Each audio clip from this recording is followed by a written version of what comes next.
வணக்கம் மக்களே. கம்பீருக்கு கண்ணு தெரியலையா அப்படின்னு ஆவேசமா கேள்வி எழுப்பியிருக்காரு முன்னாள் இந்திய கிரிக்கெட் வீரர். அதை பத்தி தான் இந்த வீடியோல பார்க்க போறோம். சாம்பியன்ஸ் டிராபிக்கு தேர்ந்தெடுக்கப்பட்டிருக்கக்கூடிய 15 பேர் கொண்ட இந்திய அணி பத்தி திரும்பவும் ஹர்பஜன் சிங் கடுமையான முறையில விமர்சனம் பண்ணிருக்காரு. இப்போ சாம்பியன் டிராபிக்கு தேர்வு செய்யப்பட்டிருக்கக்கூடிய இந்திய அணியில 4 சுழற்பந்து வீச்சாளர்கள் தேர்வு செய்யப்பட்டிருக்காங்க. அதோட அக்சர் பட்டேல் மற்றும் ரவீந்திர ஜடேஜா 2 பேருமே ஒரே மாதிரி பேட்டிங் பவுலிங் பண்ணக்கூடியவங்க. அதோட 2வது விக்கெட் கீப்பரா ரிஷப் பண்ட் தேர்வு செய்யப்பட்டிருக்காரு. இந்திய அணியோட தலைமை பயிற்சியாளர் கம்பீர் 2வது விக்கெட் கீப்பர் இடத்துக்கு சஞ்சு சாம்சனை தேர்வு செய்ய விரும்பினதா சொல்லியிருந்தாங்க. ஆனா அத அகர்கர் மறுத்துட்டதாகவும் தெரிவிச்சிருந்தாங்க. அதோட துணை கேப்டனா ஹர்திக் பாண்டியாவை தான் கம்பீர் கேட்டதாகவும் அத ரோஹித் சர்மா மறுத்துட்டதாகவும் செய்தி வெளியானுச்சு.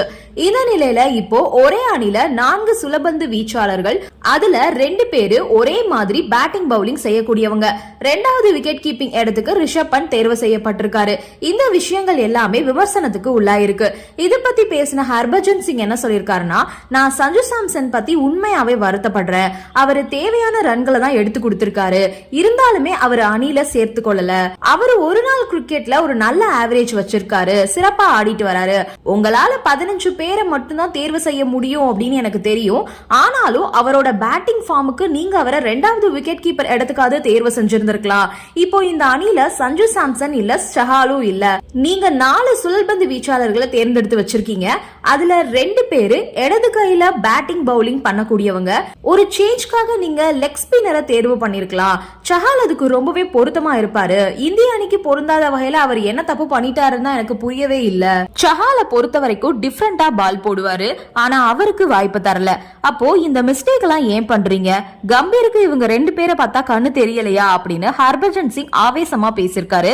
இப்போ ஸ்குவாட் செலக்ஷன்ல இந்த மாதிரி ஃபார்ம்ல இருக்க பிளேயர்ஸ் எல்லாம் கொண்டு வரல, டிஃபரெண்ட் வெரைட்டில இருக்க பவுலர்ஸ் யூஸ் பண்ணல.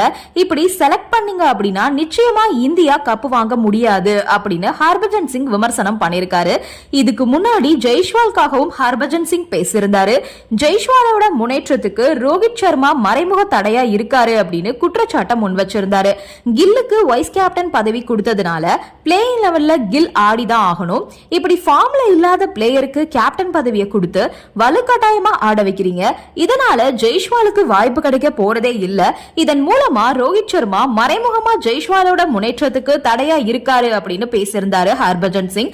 இப்போ சாம்சனுக்காகவும் ஹர்பஜன் பேசியிருக்கிறது ரசிகர்களுடைய வரவேற்பை பெற்றுக் கொடுத்திருக்கு. நன்றி, வணக்கம்.